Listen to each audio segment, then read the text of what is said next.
माधवी लता से आप लोग डर गए हैं और इसीलिए ये इस तरह के प्रयास जो है और भड़काने वाली राजनीति जो है, नफरत फैलाने वाली राजनीति जो है, उस पर आप आखिरकार अब उतर आए हैं।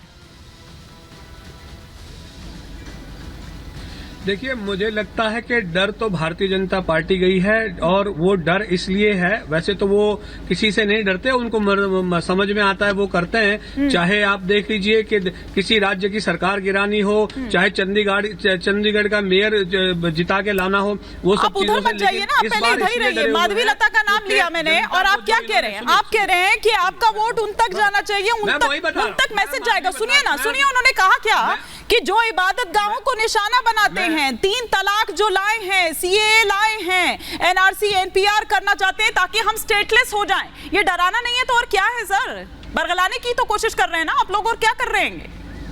देखिए, मैं आपको बताऊं, ये डराना नहीं है, डराना लोगों को वैक्सीन के नाम से मौत के घाट उतार देना, ये डराना है। ये डराना है लोगों को, किस तरह से डराया गया, ये डराना है आपकी इबादत गाहों को निशाना बनाते हैं, उसके बदले आपकी इबादत गाहों को निशाना बनाते हैं, सीएए लेकर आए हैं, एनआरसी एनपीआर, ये क्या है सर? हुआ है मोदी सरकार ने। और सुनिए, अलाना कंपनी जैसी कंपनियों से चंदा बटोरते हैं बॉन्ड के नाम पर। ये डरी हुई है आवाम। जो आप दोहरे मापदंड करते हैं ना, कि आप बीफ के नाम पर राजनीति करते हैं और फिर उन कंपनियों से चंदा वसूली भी करते हैं, तो ये जो दोहरे मापदंड है भारतीय जनता पार्टी के डबल स्टैंडर्ड है। सौरभ दुबे जी वो कह रहे हैं कि हिंदू मुस्लिम की बात आप हम पर आरोप लगाते हैं, लेकिन दरअसल बीजेपी क्या। ठीक है सौरभ दुबे जी। देखिए मुझे लगता है कि एआईएम के जितने भी प्रवक्ता हैं या जो उनके मुखिया हैं, आपने उनसे कभी भी कोई बात ऐसी नहीं सुनी होगी जो वो देश जोड़ने का काम करें। हमेशा वो ऐसे बयान देते हैं। अभी भी ये वैक्सीन के बारे में बोल रहे हैं। बताइए, जिस समय पूरे राष्ट्र में, पूरे विश्व के अंदर संकट था और भारत उस संकट में सबसे पहले बाहर निकल करके आया, उसमें भी आज देखिए क्या ये अलाप शराब बोल रहे हैं उसमें। एक बात बताइए, भारतीय जनता पार्टी, प्रधानमंत्री नरेंद्र मोदी के ऊपर ये लोग आरोप लगाते हैं। मैं कह रहा हूँ, मुस्लिम बार बार मुस्लिमों को ये चुनाव के अंदर कौन लाने का प्रयास करता है? कौन ऐसे लोग हैं जो 370 वापस लाने की बात कर रहे हैं? कौन ऐसे लोग हैं जो वोट जिहाद की बात कर रहे हैं? कौन ऐसे लोग हैं जो मुख्तार अंसारी और अतीक अहमद को शहीद बताने का प्रयास कर रहे हैं? 2 चरण निकल चुके हैं, दूसरे चरण तक आते आते हिंदू मुसलमान कौन लेकर आया? गंगा में फेंकने की बात कर रहे हैं। बताइए, इनसे पूछिए वो कौन लोग हैं। ये आप ही की तरफ से तो सारे बयान आ रहे हैं और आप लोग इतने खुलेआम ये ऐसे बयान देते हैं। मालूम लेकिन ये शुरुआत कहां से हुई सौरभ दुबे जी? सौरभ दुबे जी, ये शुरुआत कहां से हुई? बताइए ना। शुरुआत तो इनके जो विपक्ष का मैनिफेस्टो आया वही से हुई ना। मैनिफेस्टो में जब मल्लिकार्जुन तो मुस्लिम लीग की झलक किसको नजर आई? मुस्लिम लीग की झलक इनके मैनिफेस्टो में सब जनता को नजर किसको आई? जनता को नजर आ रही है ना। अच्छा, इनको जो इन्होंने सारे प्रावधान दिए कि भैया हम आएंगे तो मुस्लिमों को उनका हक वापस दिलाएंगे। फिर मल्लिकार्जुन खड़गे जी को क्या कहती है, अब राष्ट्रीय अध्यक्ष है ना, वो भरे मन से कह रहे हैं ना 370 वापस लाने की बात। तो लगातार इस तरह के बयान इनके नेता दे रहे हैं, इनके राष्ट्रीय जो अध्यक्ष दे रहे हैं, तो मुस्लिमों को लाने का तो ये बात कर रहे हैं। एक बार भी प्रधानमंत्री ने नहीं कहा कि मुसलमान जो है वो भगोड़े हैं। एक बार भी नहीं कहा कि घुसपैठिया है। आप कैसे मान लेते हैं कि मुसलमान घुसपैठिया है? ये आप ही लोग हैं जो मुसलमानों पे आरोप ठोक देते हैं। देखिए, मुसलमान घुसपैठिया नहीं है और घुसपैठिया मुसलमान नहीं है। जो लोग बाहर की सीमाओं से क्रॉस करके बांग्लादेश की सीमाओं में रह रहे हैं, वो हिंदुस्तान के नागरिक नहीं है। जब एनआरसी आएगा, जब सीए आएगा, तो उसके सीए तो आ चुका है, एनआरसी के बाद आपको खुद पता चल जाएगा। तो ऐसे लोगों को वो कह रहे हैं स्टेटलेस हो जाएंगे, वो कह रहे हैं स्टेटलेस हो जाएंगे। ये साजिश है। अनुज जी क्यों डरा रहे हैं? वो कह रहे हैं डराने की राजनीति कर रहे हैं और आप लोग भी साथ में ही हैं उनके। नहीं, हम किसी के साथ नहीं। एक तो समझ नहीं आता कि कौन किसकी बी टीम है। ठीक है, आप कंप्लीट कर लीजिए। देखिए, सीधी सी बात है कि इस चुनाव में जनता किसके साथ है और कौन जनता के साथ है, सबसे पहले इस बात को देखना पड़ेगा।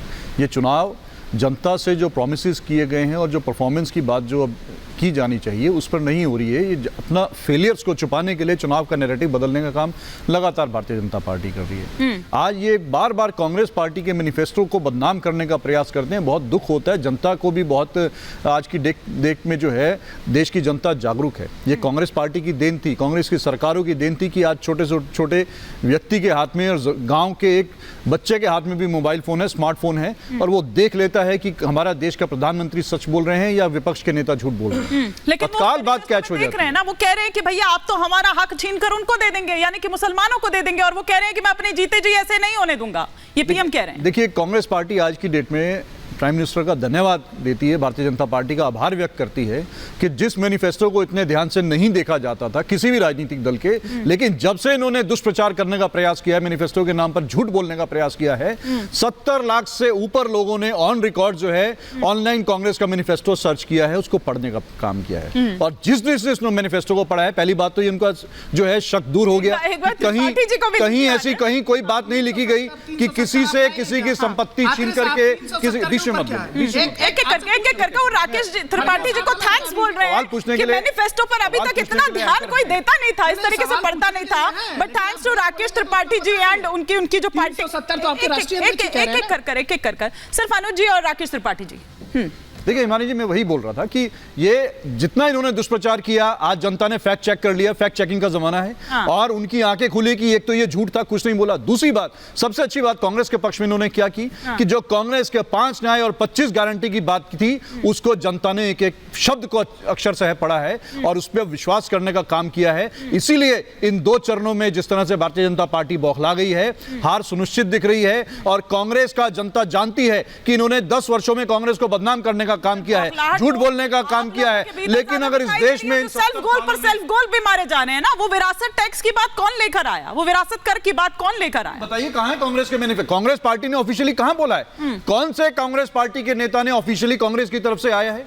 अगर किसी नेता ने विदेश में बैठकर के अपनी राय व्यक्त कर दी है तो वो कांग्रेस की बात नहीं किसी नहीं है ना, लेकिन आपके कांग्रेस पार्टी ने ऑफिशियली खंडन किया है कि हमारी ऐसी कोई मंशा नहीं है। ठीक है, ओवरसीज में बैठ करके हमारे नेता ने अपनी मंशा जाहिर की कि वहां होता है, ऐसा होना चाहिए, लेकिन उसका अर्थ ये नहीं है। भारतीय जनता पार्टी में भी तमाम इनके नेता हैं, सुब्रमण्यम स्वामी जी हैं इनके नेता, आज की कैसे कैसी अपनी राय व्यक्त करते हैं। क्या वो भारतीय जनता पार्टी उससे इत्तेफाक रखती है?